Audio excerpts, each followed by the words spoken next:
Mutual fund सही है, लेकिन कितना सही है?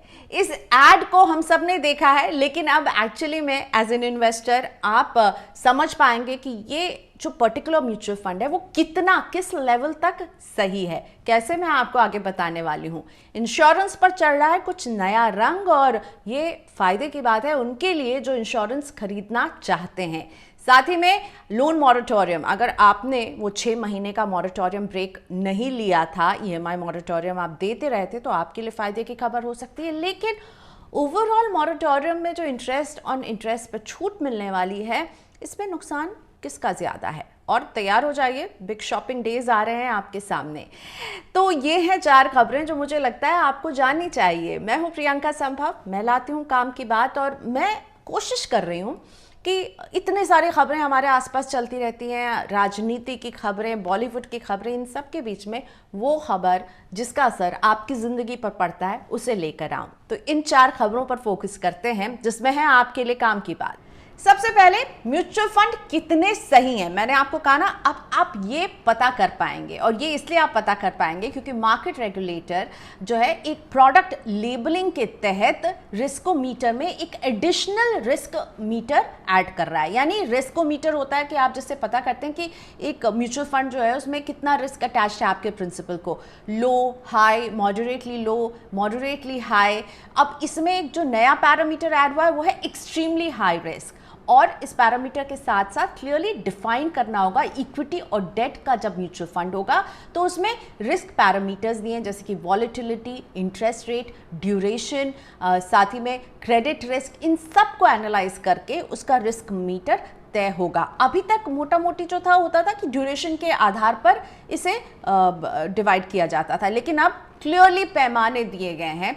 हर महीने एक म्यूचुअल फंड कंपनी को अपनी वेबसाइट और एम्फी के वेबसाइट पर ये रिस्क मीटर एक प्रोडक्ट से जुड़ा हुआ बताना होगा। उसमें कुछ बदलाव होगा तो उसे अपने इन्वेस्टर को बताना होगा, और ईयरली वो एक चार्ट भी निकालेंगे कि इस प्रोडक्ट के साथ रिस्क मीटर कैसे कैसे कब कब बदला है या नहीं बदला है।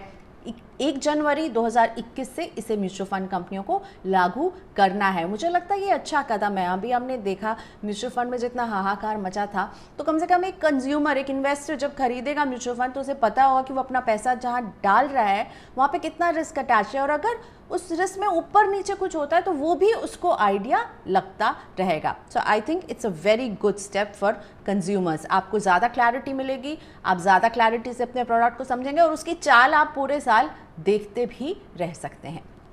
अब आते हैं इंश्योरेंस की खबर। इंश्योरेंस पर चढ़ रहा है रंग कलर कोडिंग का। इनफैक्ट ये भी एक तरह की प्रोडक्ट लेबलिंग ही है जो कि इंश्योरेंस रेगुलेटर तैयारी कर रहा है। अब आपको पता होगा कि आप जो हेल्थ इंश्योरेंस खरीदेंगे, कलर के हिसाब से उसमें कोडिंग होगी ग्रीन, ऑरेंज और रेड। यानी जो ग्रीन है वो सिंपल प्रोडक्ट है, ऑरेंज जो है वो थोड़ा सा कॉम्प्लेक्स है, और जो रेड होगा वो बहुत ज़्यादा कॉम्प्लिकेटेड प्रोडक्ट के लिए होगा। तो IRDA ने एक ड्राफ्ट पेपर निकाला है, कंपनियों से 15 अक्टूबर तक इस पर राय मांगी है। 7 पैरामीटर होंगे, जैसे कि वेटिंग पीरियड कितना है, आप उसमें कौन से एक्सक्लूजन रख रहे हैं, आप कितना को पे करेंगे। इन सब के आधार पर कंपनियों को कहा गया है कि वो एक कलर कोड दें हेल्थ इंश्योरेंस को। हमने इस पूरे साल में देखा है कि इंश्योरेंस रेगुलेटर ऐसे कई बदलाव करता रहा है जिससे कि इंश्योरेंस खरीदने में आसानी हो। मुझे लगता है कलर कोडिंग करना इंश्योरेंस की एक अच्छा कदम हो सकता है। 15 अक्टूबर तक राय सबमिट करेंगी कंपनियां। तो एक ये होगा कि हम जब हेल्थ इंश्योरेंस देखेंगे, अगर वो एकदम आसान सा प्रोडक्ट होगा जिसमें बहुत ज़्यादा फैंसी चीज़ें नहीं होंगी, तो हम समझ जाएंगे अगर ग्रीन कलर है कि ये सिंपल प्रोडक्ट है, एक स्टैंडर्डाइज प्रोडक्ट होगा। थोड़ा सा कॉम्प्लिकेटेड है, उसमें कुछ ज़्यादा ही एक्सक्लूजन्स हो सकते हैं, या फिर उसमें आपका वेटिंग पीरियड लंबा है तो उसका कलर उस हिसाब से बदलता रहेगा। तो पहचान के लिए कलर कोडिंग करने की तैयारी IRDA की। देखते हैं इसे कितना आगे कंपनियां सपोर्ट करती हैं और लेकर आती हैं यानी, पर अभी IRDA का ये ड्राफ्ट है। अच्छा, लोन मॉरेटोरियम, इस पर इस हफ्ते के शुरुआत में सुनवाई हुई। सुप्रीम कोर्ट ने अब अगली तारीख तय कर दी है 13 अक्टूबर। लेकिन जो ये सुनवाई थी ना, उस दिन मुझे सुप्रीम कोर्ट का रुख बहुत अच्छा लगा। सुप्रीम कोर्ट ने बड़ी कड़ाई से सरकार को कहा कि आपने एफिडेविट दे दिया है, लेकिन आपने ये एफिडेविट आपने जैसे एक रिपोर्ट सबमिट करने का काम कर दिया, लेकिन आपने बताया नहीं कि आपने क्या किया। आप हमें बताइए कि आप क्या करेंगे। तो अब सरकार को बताना होगा कि वो क्या कदम उठाएगी और कैसे वो उठाएगी। ये एक पूरा जो प्लान है वो उनको शेयर करना होगा। इसमें अच्छी बात एक ये भी सुनने में आ रही है कि जिन लोगों ने मॉरेटोरियम का फ़ायदा नहीं लिया था उनको भी अगर इंटरेस्ट पर जो इंटरेस्ट है उसका फ़ायदा कैसे पहुंचाया जाए, इस मॉडल पर भी काम किया जा रहा है। लेकिन एक सवाल उठता है, जब ये इंटरेस्ट पर इंटरेस्ट की छूट की बात होती है, सरकार ने भी एफिडेविट दे के मंशा साफ कर दी कि वो देने के लिए अब तैयार है। लेकिन मुझे सिर्फ ये लगता है कि जब ये इंटरेस्ट पर इंटरेस्ट मिलेगा तो ये पैसा सरकार कहाँ से लाएगी। उन्होंने साफ कह दिया कि हम बैंक्स पर बोझ नहीं डालेंगे, तो ये पैसा ऐसा ही होगा। मुझे ऐसा ही लग रहा कि हमारे एक जेब से निकल के दूसरे जेब में पहुंचाया जाने वाली बात है। आप हमारे डिपॉजिट जो है, जो लोग फिक्स डिपॉजिट में पैसा डालते हैं, बैंक में डिपॉजिट करते हैं, उनके इंटरेस्ट रेट घट सकते हैं। और उससे भी ज़्यादा मुझे बड़ा डर ये है कि कहीं हमारा कोई टैक्स ना लग जाए, हमें कोई कोविड टैक्स। अभी तक ऐसी कोई बात नहीं है, लेकिन ये पैसा सरकार से लाएगी कहाँ से जब ये इंटरेस्ट पर इंटरेस्ट की छूट देगी। तो ये शायद हमारे और आपकी जेब से ही ना निकल जाए। खैर 13 अक्टूबर को देखते हैं सुप्रीम कोर्ट का एक फाइनल वर्डिक्ट, उम्मीद करते हैं कि आ जाए उस दिन। और आखिरी में थोड़ी सी हल्की सी बात, और ये है कि बहुत सारे सेल शुरू हो रहे हैं। अमेज़ॉन और फ्लिपकार्ट बिल्कुल कमर कस के खड़ी है।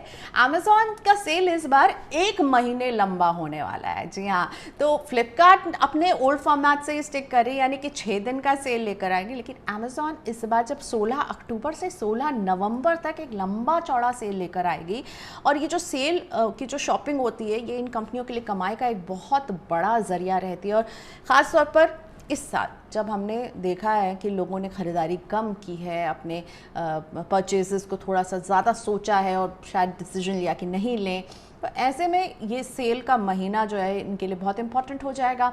तो अमेज़ॉन इसका पूरा फ़ायदा उठाने के लिए 1 महीने तक आपको शॉपिंग करने का सेल में मौका देगी। लेकिन फिर भी समझदारी से ही शॉपिंग कीजिएगा, खर्चा जितना कम हो संभाल कर कीजिए, वक्त अच्छा नहीं है। फ्लिपकार्ट 6 दिन का ही लेकर आएगी। और साथ ही में एक नया प्लेयर भी है हमारा डोमेस्टिक जियो मार्ट, वो भी बहुत सारे ऑफर्स दे रहा है। तो इन ऑफर्स को देखिएगा, परखिएगा। ये नहीं कि सेल है तो बस खरीद लिया। खरीदारी कीजिएगा लेकिन संभल के कीजिएगा, सोच समझ कर। फिजूल खर्चे बिल्कुल नहीं कीजिएगा, समय अच्छा नहीं है।